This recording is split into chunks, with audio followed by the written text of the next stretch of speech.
All right, good morning, everyone. Could we just start by giving a big round of applause for our esteemed panel here on the stage with me? Thank you. So hello, everyone, and a very warm welcome to the World Economic Forum's panel discussion titled Geopolitics in Asia, Threats and Opportunities. We are coming to you with a live audience from the National Convention Center in Hanoi, Vietnam.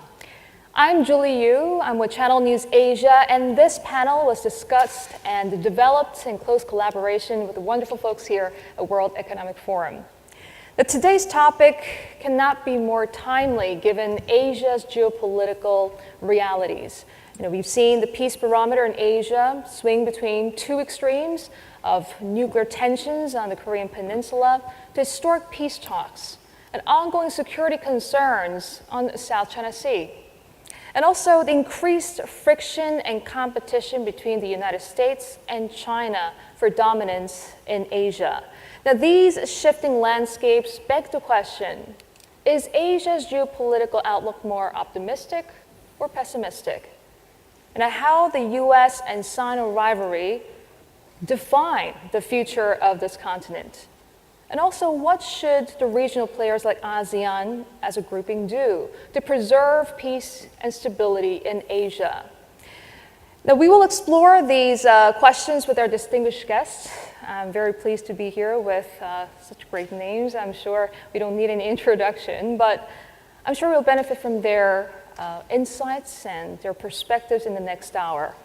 And at the same time, this is not going to be a one-way discussion. We will invite you, our audience, to take part. So please challenge our esteemed panelists in the Q&A session later in the program. So without further ado, ladies and gentlemen, please allow me to introduce my very illustrious panel. Starting to my left, we are honored to have Mr. Ranil Wickremesinghe. He's the Prime Minister of Sri Lanka. To his left, Mr. Pham Binh Minh, Deputy Prime Minister and Foreign Minister of Vietnam. To his left, we are pleased to be joined by Ms. Kang Kyung-ha, Foreign Minister of South Korea. And to her left, Mr. Taro Kono, Foreign Minister of Japan. And Dr. Lin Kwok, finally, Senior Research Fellow at the University of Cambridge. She's also the Associate Fellow at the International Institute for Strategic Studies, Asia. So welcome and thank you for joining us. I'd like to kickstart by posing this question to everyone here on the panel. 3 key things that you're most concerned about or you're watching out for in Asia's geopolitics. Perhaps you can start, Prime Minister. Thank you. Thank you for calling me and also asking me to mention my 3 concerns. The first, looking at geopolitics of Asia and the frictions between America and China, I would be concerned about how the rebalancing of global order takes place. This is in the background of the rebalancing that finally the US-China relationships have to be determined, and with that the geopolitics of Asia. It's in the last 70 years after the war, especially after the collapse of the Soviet Union. So we've seen Asia come up. An original understanding between China and US seems to be evaporating partially. And within it, we have to now work out the relationships. And the issue of China is that China is not merely an Asian issue, but China is also in Europe, in other areas. So that's the first issue. Secondly, the issue of the Indian Ocean, or the Indo-Pacific as we are now called, which again relates to the role of China within the Indian Ocean, and how do we ensure that within the Indian Ocean and in the Pacific, UNCLOS is respected. From that comes the third connected issue, what happens to the multilateral order? What we built up has been a multilateral order. Is that multilateral order decaying? Will it be diminished? Or can we strengthen the multilateral order? If the multilateral order is no longer there, then what is going to replace it? So these would be the 3 concerns that I have, but none of them keep me awake. Thank you very much, Prime Minister. Deputy Prime Minister, please. Thank you, Julie, for the questions. I think that I have many things to be concerned, but since you asked only three concerns, and the first concern is that for me, this is the fourth industrial revolution. Yesterday and today, and this is also the theme of the forum. And yesterday, we talked about the opportunities of the fourth industrial revolution. Yes, for sure, it is undeniable that the revolutions offer tremendous opportunities. But if the country cannot seize the opportunities, they can be left behind. And the development gap will be widened. Then it would lead to the transformations of the geo-economic as well as geopolitical landscape. So that would be the threat to the countries that cannot seize the opportunities. And the second concern is that the worrying trend of the rise of the nationalism, protectionism, as well as power politics, strategic competition, that lead to the choice of the nations, big or small, to adapt to that situation. And the third one is that the traditional and non-traditional security continue to be a threat, including the maritime disputes, the climate change, cybersecurity, etc. So those are the concerns that I have. Thank you. Deputy Prime Minister, thank you very much for sharing your thoughts. Minister Gang, what keeps you up at night? Well, I think three things you asked for, and I think many of these issues are interrelated, so they can be packaged into three key areas.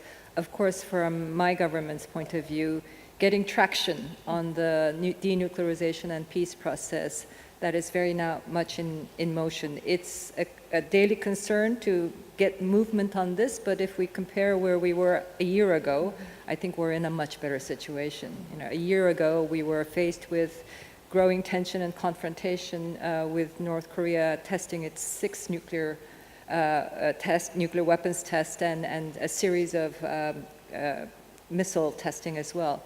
And as a result, the global community has responded with a series of sanctions resolutions, which remain in place because these will remain in place until we are assured of North Korea denuclearization. Compared to that situation where we are today, after two South North Korean summits, the first ever US-North Korea summit, and through these summits, the three countries agreeing to work towards complete denuclearization, and by that we mean North Korea's complete denuclearization, and also agreeing to work towards a more stable peace regime to replace the armistice regime, which is currently in fact. So in the larger scheme of things, we made huge progress, but getting traction on the negotiations to get to that goal is a daily concern. We are currently preparing for a third summit meeting between my president and the chairman of North Korea next week in Pyongyang, and hoping that this will be a significant step forward on denuclearization and peace. Second point, rising protectionism, and I think that's very much related to the rising nationalism in countries and doors closing. It's most visible in the trade area, but it is also visible in terms of the whole migration issue. I think in this age of globalization, people movement is a natural part of daily life. And I think the world has responded with openness. But in recent years, post the migration crisis in Europe, and we see this happening everywhere, the doors are closing. And I think that will be a huge loss because co-prosperity in this globalization age very much depends on this exchange of people across borders. Obviously, you have to contain the negative side effects of this, and that's very much a prerogative of national governments to control their borders.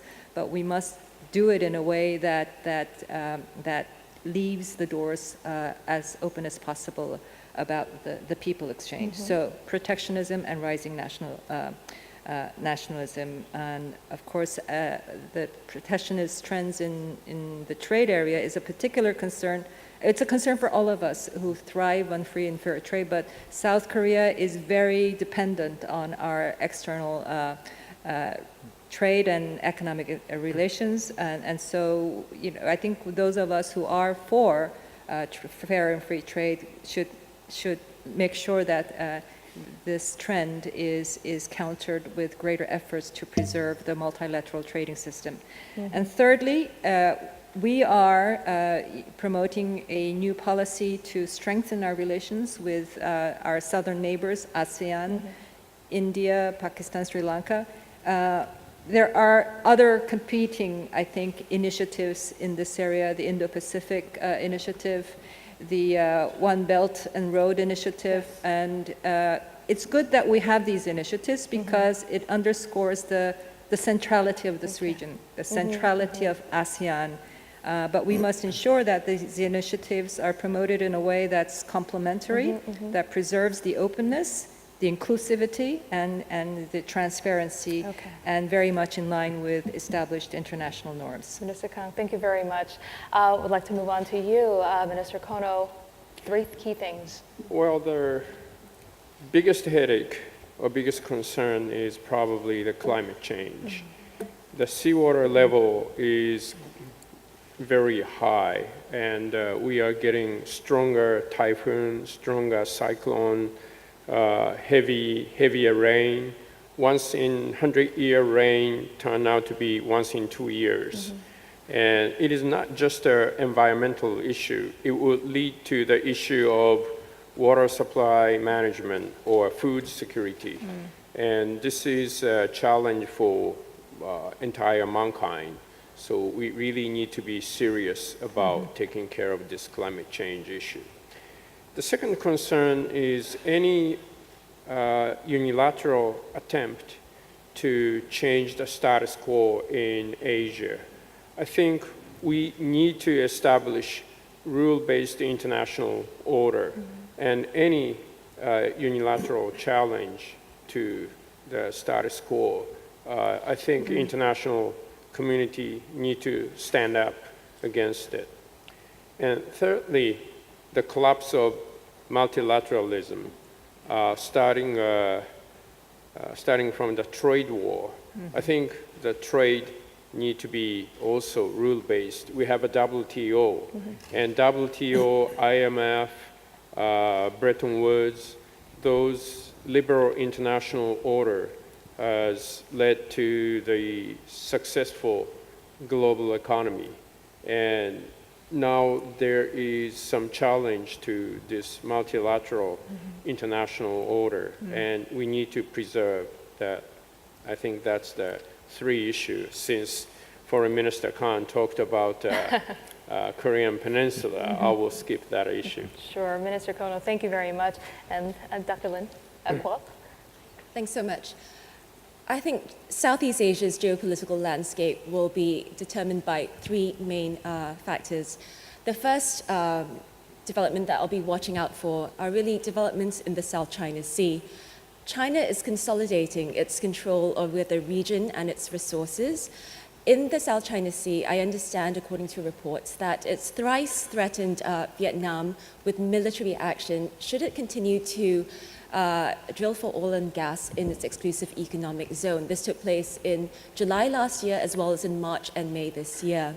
I think this matters because it will change the balance of power in the region, as well as determine whether behavior in the region is governed by might or by right. China claims that the region is at peace and it's in regional harmony. But I think this has largely been a result of the weaker countries or the smaller countries in the region suffering what they must.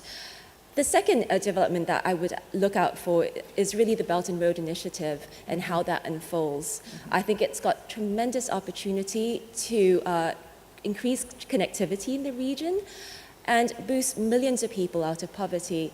So it will be wonderful if this really worked. However, it's not free, of course, of risks. And I think the recent case of the ceding of strategic assets in the region, including in Sri Lanka last year, when Sri Lanka was unable to repay the debts undertaken by the previous government, I think that was a cautionary tale. But of course, even without ceding strategic assets, we have the concern with increasing Chinese projects in the region actually leading to increased Chinese influence. And the third thing I would be looking out for is how geostrategic developments, the broader geostrategic developments in the region, actually have implications for domestic dynamics. Now, many countries in Southeast Asia are multi-ethnic, and so if China seeks to persuade, as it is seeking to do, certain domestic constituents within countries that they should ally itself with China's position on certain issues, then this has destabilizing implications for internal dynamics within countries and across borders as well. And of course, with increasing Chinese presence in the region through Belt and Road initiatives, we also have changing dynamics, ethnic dynamics within these countries, which we need to be very careful about and manage carefully. So I would highlight those three concerns. Thank you, Julie. Well, thank you very much for all your input there. A broad range of issues on the forefront of the minds of our panelists here, starting from global power plays, North Korea, South China Sea, climate change, and also the 4.0 industrialization. I would like to just start by opening up to the audience and see if there's anyone has a question for our panelists here. Okay, I see one. Why don't we start with you? If our usher can, gentleman here in the front, just for a quick warm up. Thank you. My name is Van Arichiang, YGL from Cambodia. My question regards to the perspective of all the panelists with regard to the free and open Indo-Pacific. Thank you. So, should we go with maybe Deputy Prime Minister? Would you like to go first? Thank you for that questions. Now in Asia or in Asia Pacific, we are not having only one initiative, that is Indo-Pacific or the open and free Indo-Pacific. We have in this region, we have several initiatives. For example, Belt and Road Initiative from China, Indo-Pacific Initiative, not from the US, from Japan, from India, as well as in Indonesia. So this is all the initiative related to this region. Our position is that we welcome all initiative if it contributes to the maintenance of peace, stability, and prosperity in the region. And the initiative must be open, transparent, inclusive. So this is our positions on that. So not only Indo-Pacific, we have many initiatives, and those initiatives, if they respect international law, respect self-determinations of the nations, that's we all welcome. Thank you. Minister Tarakono, would you like to? Could I just add to that? I think I pretty much said in shorter terms what the Deputy Prime Minister said in terms of the Indo-Pacific, the various versions of that depending upon the country, but it's critical that the fundamental principles of openness, inclusivity, and transparency is what drives all of these initiatives. I think the centrality of ASEAN is also a fundamental element, and therefore our new Southern policy is certainly designed to work with ASEAN towards a generation of momentum for further growth in this fourth industrial revolution age, which means really utilizing the possibilities that technology offers us to enhance connectivity within ASEAN, to close the development gap within ASEAN. And we have a sort of a lead experience in this area in the IT sector.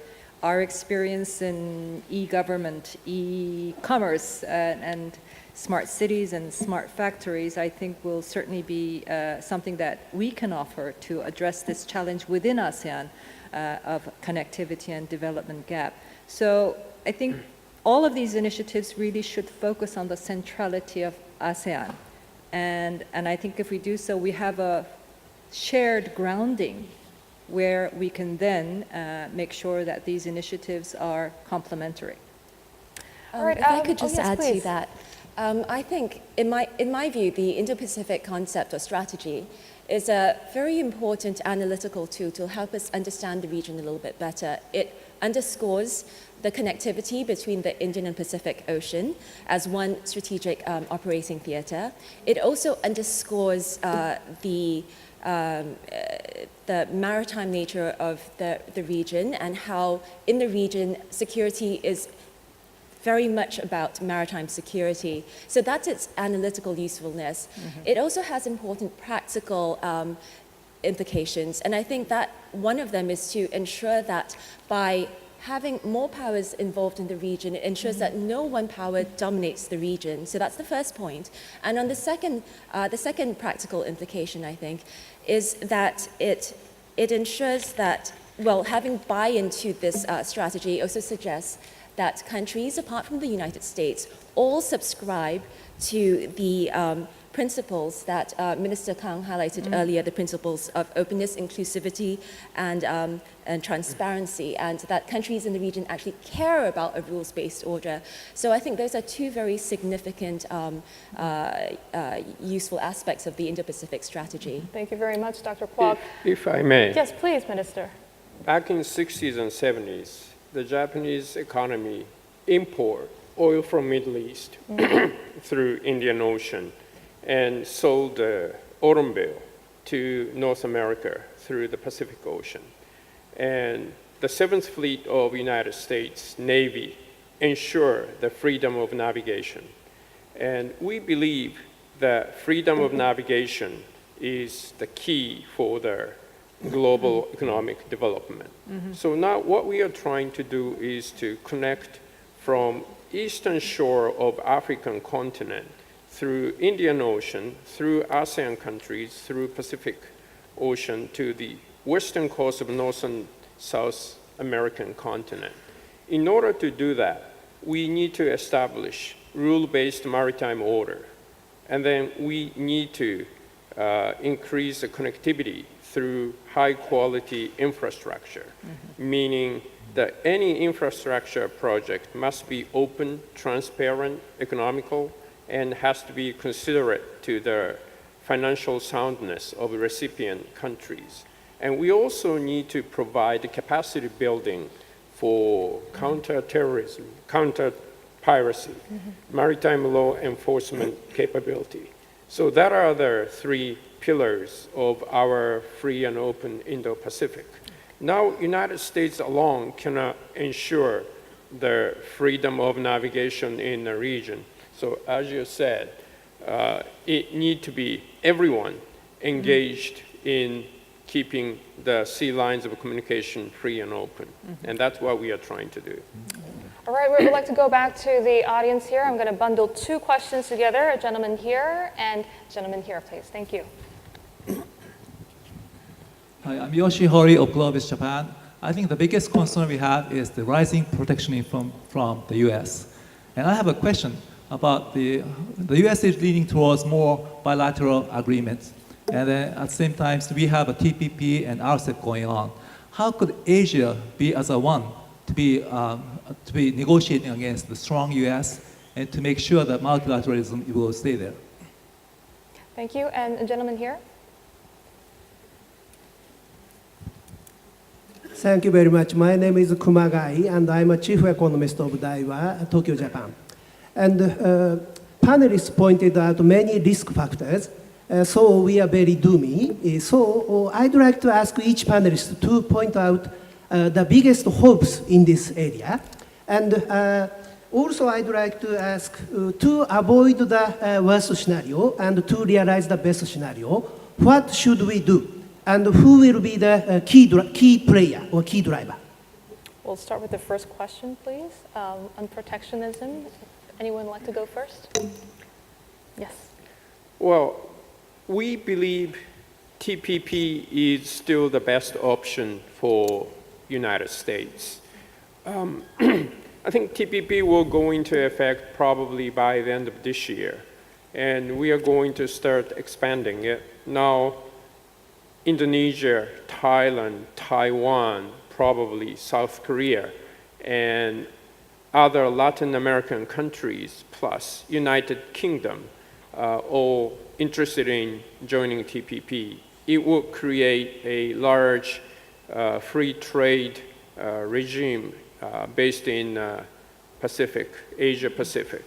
And it'll be very attractive for American industries, American farmers to join it. So we are still hoping the Trump administration or administration after that will be interested in and will be determined to come back to TPP.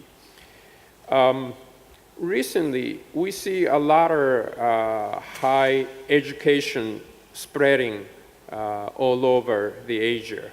Asia produce very good human resource in artificial intelligence, robotics, programming, all high-tech industry. And I think that's the core of the future for Asia. And we see more and more human resource is developed in Asia. We are actually supplying out of the Asian region to all over the globe. So I think that's what's probably the best scenario. We need to continue investing in human resource. Minister Khan? Well, I think Minister Kono has been provided, yes, are these protectionist trends, but there is also a huge push to further expand free and fair trade, and the TPP initiative is certainly very important. And as he said, I certainly hope that my country will be able to join sooner rather than later.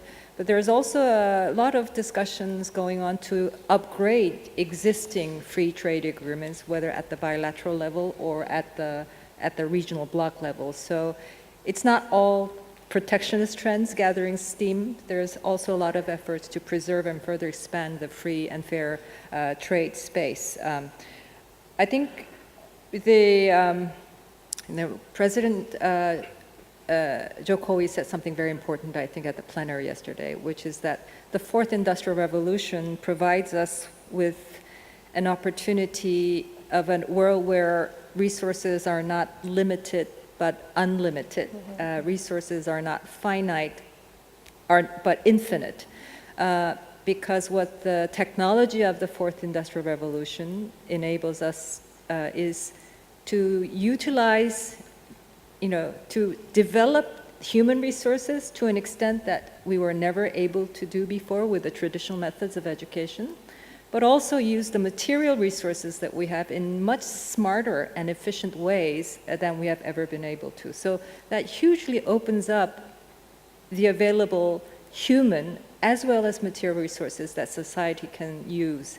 And I think we have huge potential here in Southeast Asia to really take grasp of that possibility that the fourth industrial revolution, I think somebody said, don't call it revolution, call it liberation. And that's probably the better framing of the potential that this offers. Of course, the pitfall is, as all technological breakthroughs pose, is that if not channeled in the right way, and this is where governments come in, you cannot let these technologies evolve on their own. There has to be some regulatory framework to channel that into ways that benefit the whole of society. And that's good governance, that's good public policies, and that's basically the role of governments. But I think we should make sure that these new technological advances do not further exacerbate the development gaps within societies between the poor and the rich, between men and women. And I think this is where policy thinking comes in. All right, Minister Khan, thank you very Yes. much. I'm afraid, yes, please. Yes, I concur with Minister Kono on the importance of the TPP. And we believe in the multilateral trading system. And we support the free trade spirit. That's why Vietnam have several bilateral free trade agreements as well as multilateral free trade agreement. And we believe that the TPP is the very high standard agreement. That is the most high standard agreement that Vietnam has been participating. So we believe that if United States join, so we will welcome. And now in the region, we are negotiating the RCEP. This is also the multilateral free trade agreement in the region. So this is, our position is that we are supportive to the free trade agreement. Thank you. Dr. Lin. Thank you. On the gentleman's question on how Asia can ensure that multilateral trade system remains in the region and is supported, we spoke earlier about the Indo-Pacific strategy. Now, that's very much a work in progress. And at present, I think its economic dimension is weaker than its security dimension. In this respect, I think the United States lost out an important opportunity to signal commitment to the region economically by withdrawing from the TPP. Now, its current focus is on bilateral trade deals, as well as what appears to be private sector-led economic engagement with the region. Now, whether that is sufficient to offer up viable alternatives to China's hugely ambitious Belt and Road Initiative, or even to complement it, is an open question. So I think Japan did a wonderful job in terms of leading other nations to move forward with the TPP, thereby leaving the door open for the United States. And I hope that the United States will reconsider its entry in the TPP.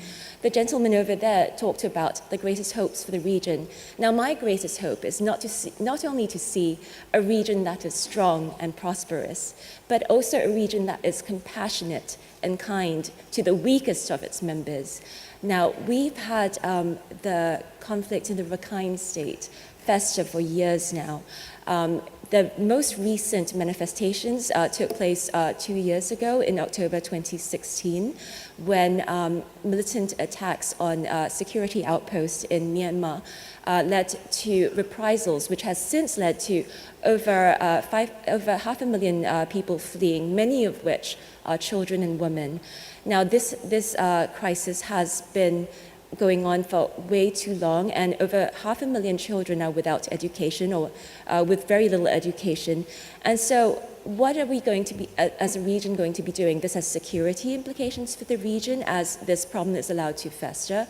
But more than that, I think it's just plain wrong that we have people who are without access to basic health care or education and security. I think Bangladesh is trying to do its best. What can we as the international community, we as the region do to promote and facilitate this crisis? We can start small. Perhaps, may I suggest, a school in Cox's Bazar in Bangladesh and a school in Rakhine State, which will have twinning programs where you can have exchange of students from the Rohingya minority as well as the Rakhine Buddhist majority in the Rakhine State. Thank you very much. Prime Minister, you've been awfully quiet.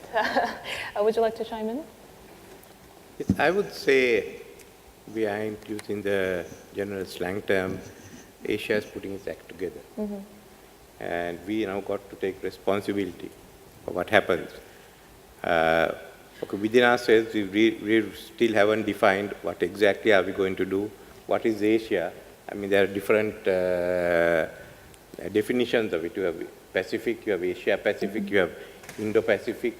So let's be quite definite of what's the area we're going to cover. But the prosperity of Asia depends on maritime trade. That we are all agreed on, and the need for a free and open, stable maritime order based on rules-based order. So what Sri Lanka is now attempting is to ensure the freedom of navigation within the Indian Ocean. The geopolitics of the Indian Ocean itself has changed with the presence of China and the interests owned by some of the other powers. So firstly is to ensure that there's a rules-based order in the Indian Ocean where we'll build up on the UNCLOS. So if that would then take some of the tension. So we haven't got the territorial issues that you have in the Pacific. For it to succeed, ASEAN has to play a key role because all the choke points come within ASEAN, and ASEAN is necessary to ensure. So if you could at least sort out the maritime order in that part of the world, then let's look at what's left over in the Pacific. Secondly, also in treating Indo-Pacific as one area, I'm all for it.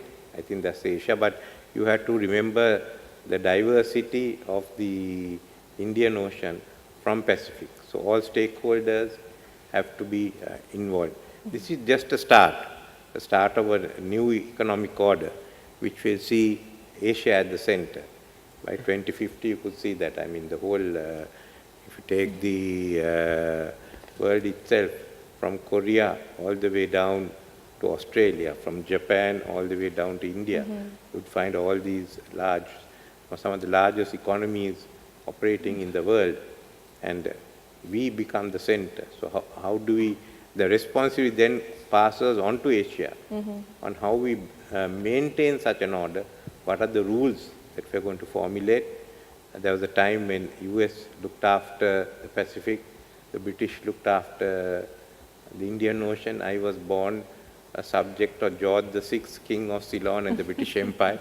There are no Ceylon, there is no British Empire. All that is moving around. So, Prime Minister, thank you very much. I mean, note well taken. I mean, we've got so many hands here who'd like to ask some questions. We'll get 3 more from the audience. Gentleman here, and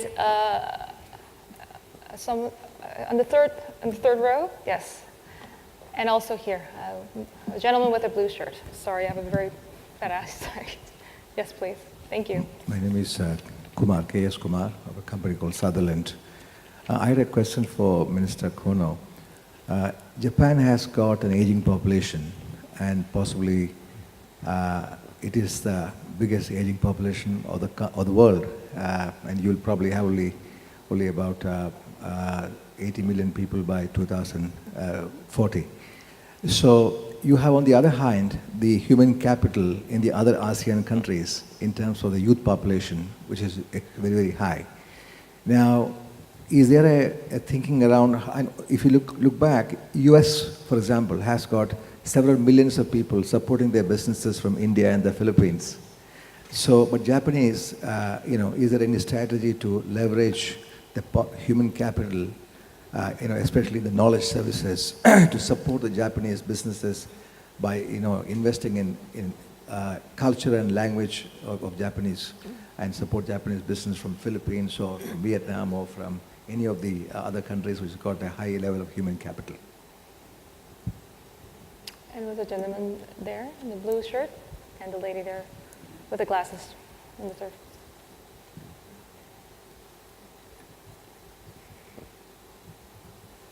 Thank you. Mami Mizutori, United Nations. My question is also primarily for Minister Kono.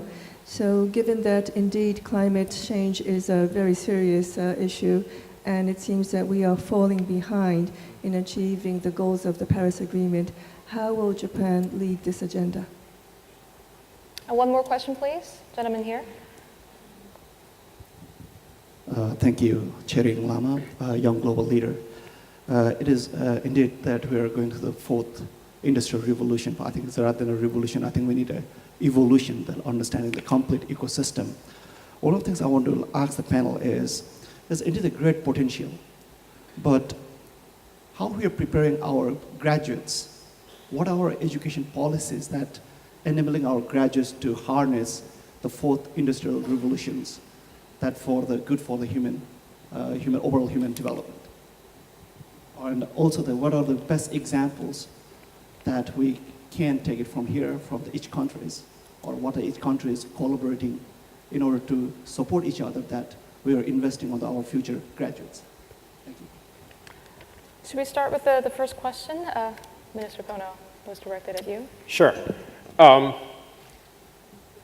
Japan's aging, and we got the very low birth rate. As a result, we are shrinking by 500,000 people every year, and we cannot sustain society like that. Well, we are opening up our country we are opening up our labor market to foreign countries. We are now trying to come up with new work permit policy. I think everyone shall be welcome in Japan if they are willing to assimilate into the Japanese society and shoulder Japan with us. If you look at US Open tennis, we see Naomi Osaka. She's a very new breed Japanese. If we look at Rio Olympic Games, we got Cambridge Asuka, who won us a silver medal in 4x100 meter relay. Matthew Baker won us a judo gold medal. So there are a lot of new breed Japanese, and it gives us value added. And I think more and more Japanese are opening our eyes. It's good to have diversity. It's good to have open policy. So definitely Japan is moving into that direction. And we hope we get a lot of Indian people, Filipino, Latin Americans come to Japan and create new Japan. That'll be wonderful thing to happen. Yes, we need to do more to stop the climate change. 2 degrees, is that enough? Maybe we should aim for 1.5 or even lower. I think Japan needs to see the reality. We just cannot listen to the voice of industries. Yes, industry plays a big role, but we have to be in a leadership position in the Paris Agreement. So I think we have to have open discussion. And every Japanese I think every Japanese now realize that climate change is one of the biggest challenge for the Japanese community. So everyone need to get involved in discussion, and we have to really come up with a national strategy, what we should do, what we can do. Maybe we need to do more than what we can do now. So what do we have to do to the future? Japan cannot give excuse not to challenge. I think we need to take leadership, challenging maybe 1.5 degree. Okay. The third question was on the 4.0 and the support for the future generation. Deputy Prime Minister, would you like to answer that question? Well, since one of your key concerns was on Industrial 4.0 and the support for the future generation. Yes, we have seen the opportunities offered by the fourth industrial revolution, that's for sure, but also challenges that can affect the production method. For example, the country, the economy depends a lot on the labor intensity. It will affect the model of production of the economy. Then surely it will affect the labor force. So we had to reskill the labor force in order to adapt to the new technologies. For example, the artificial intelligence, automatic, advanced robotics will take the jobs of the current labor force. So we had to reskill the labor force in that. So the young generation will be affected a lot by the revolution. So I believe that education will be the main focus for any countries. Okay, I believe we have time for one. Could I just add one Khan, point to that? I think certainly it's a challenge for governments to take the possibilities and the challenge of the technology and design education policies to grow people who are fit for purpose, but also while maintaining their humanity along the way. But I think governments also have to be careful not to get in the way. And I'm thinking of K-pop. Everywhere I go, I'm just amazed at the amount of support and enthusiasm that the Korean pop culture has created in so many different countries. And this is not because of any government policy, it's the creativity and the spontaneity of these young generation who are very agile at utilizing all the technological devices at hand. And so the government shouldn't get in their way. The government's work is to open new possibilities, but certainly to create a regulatory environment that harnesses that creativity and rather than hinders that creativity. It's difficult. It's extremely difficult, but that's why you're in government. Thank you very much. I think we have time for one more question. Hopefully this question will be on the geopolitics. We have South China Sea, the Korean Peninsula issue. So yes, gentleman over there, right next to the camera. Oh. Thank you yes. For giving me that last question. Could I address this to Minister Kang and Minister Kono? And in the spirit of ASEAN centrality, may I address you as ASEAN plus 3 foreign ministers? Would you give us a sense of what you perceive to be the trajectory of US-China relations? And where does that leave you as treaty allies of the United States? Thank you. Just one more from the audience, maybe. I believe, there you go, the gentleman right at the back. Chris Malone from the Boston Consulting Group based here in Vietnam. We all look to academics and experts who underscore that multilateralism is probably the way forward, but it seems like bilateralism is the reality that we're living in right now. And since we have Minister Kang and Deputy Prime Minister Pham at the center of the stage, it would be interesting to hear about the South Korea-Vietnam relationship, how that bilateral relationship has served the region, and where it might go next. All right, thank you. Just 1 minute each for the answer, if we may. We are just running out of time, so we'll start with the first question, please, and then move on to South Korea and Vietnam. Well, if I may answer the question on South Korea, Vietnamese, the relation, I think it's by all accounts mutually beneficial and growing. Vietnam is our largest trade partnership in ASEAN, largest destination for our investment and largest destination for our visitors to this region. And I think there's like 7,000 or nearly 8,000 Korean businesses finding home here with the full support of the government here. And I think our approach to this relationship is one towards co-prosperity. And so, fitting our engagement that it serves the purposes of the Vietnamese government and people.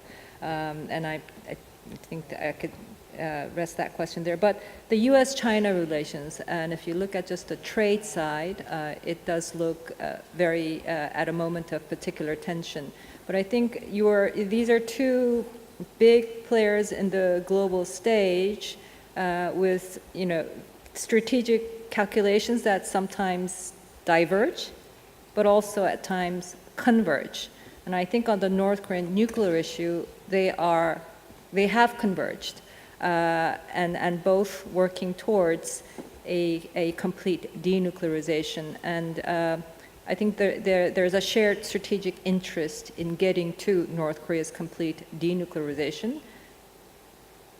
And this is also because they are 2 of the 5 members of the UN Security Council, the P5 permanent members who have the primary responsibility for peace and security issues around the globe. So I think you need to expand the context to see the two powers engaging with each other at certainly there are moments of tension, but I think there are also moments of strategic convergence. I couldn't agree more with Minister Kang Kwa on the relationship between Vietnam and South Korea. I think that the relation is very excellent. South Korea is number one of the investments in Vietnam, and also one of the biggest trading partners of Vietnam. And also we have the big Vietnamese communities in South Korea, and also South Korea has a very big South Korean community doing business in Vietnam. So I think that the relation between Vietnam and South Korea is very good. Thank you. Thank you. So since we are in the home stretch of our panel discussion, my final question to all the panelists, please keep it to 1 minute if you may. Given all the developments we've discussed so far, do your assessment of the geopolitical outlook in Asia, is it more optimistic or pessimistic? Maybe we can start from you, Prime Minister. In the medium term, I would be optimistic. Could see the emergence of Asia. We are redefining ourselves, and within it, the centrality of ASEAN, of how important ASEAN is going to be, the different parts of it. And it's not merely Asia, but it's also taking the eastern side of Africa. So it's a whole stretch which will go on to the western coast of USA. And there you could see ASEAN being able to play a role which was not imagined when you started out in the 60s. Thank you. Yes, we have undergone many transformations in the area, in the region. So the past lessons give us that we can overcome the challenges. And I'm sure that now the challenges are greater than before. But we can be optimistic if the rule base is respected. International law must be respected, and self-determination of the nations be respected. So we can be optimistic if those conditions are met. Thank you. Thank you very much. Well, that's always a very difficult question for me because the answer is different whether you're talking about today or yesterday or tomorrow or a week later or a month later. But I think given the primary foreign policy agenda on my plate at this point, which is North Korea's denuclearization and peace, I think I can be optimistic. Okay. And I think a nuclear-free Korean peninsula that is wholly at peace will certainly be a great addition to the peace dynamics in this region as a whole. Minister Kang, thank you. Minister Kono. Well, someone said optimists are always wrong and the pessimists are always right, but all the big change has been led by the optimists. So I want to be optimist. And if you look at the geopolitical situation, I think we need a strong and workable United Nations. United Nations, especially the Security Council, doesn't reflect the reality of today. So I think we need to actually reform the United Nations so that it could take care of a little bit more than what they are doing today. Mr. Kono, thank you very much. And Dr. Lin, Dr. Kwok. Thanks very much. After Foreign Minister Kono's quote just earlier, I can only be optimistic. How can I be otherwise? But I think optimism must be rooted in reality. And I think in order to be optimistic about the region, as Deputy Prime Minister Min mentioned earlier, we need to have a rules-based international order in the region. Now that doesn't happen because we like the idea of it, or the sound of it. We actually have to work hard towards it. So what does that mean for the powers like the United States and the countries in the region? From the United States, I would like to see greater calls for the rule of law to be abided by in the region. I think it went quiet in the South China Sea Tribunal ruling shortly after the ruling partly because of Manila's reticence, but also because of the implications of the award for its own claims to exclusive economic zones in the Pacific. It should also the international community needs to stand by regional countries when it sees encroachments into their maritime rights or other rights. And from ASEAN, I think ASEAN needs to be far more forward-leaning in terms of standing up for a rules-based order. It sometimes will hurt, but I think that's the price it has to pay in the long run if it wants to see a sustainable peace in the longer term. So I hope I will see that for my region. Thank you. All right, so on that optimistic note, that's the end of the panel discussion. Thank you very much, everyone, for being a wonderful audience. And could we give our esteemed panel a big round of applause? Thank you very much.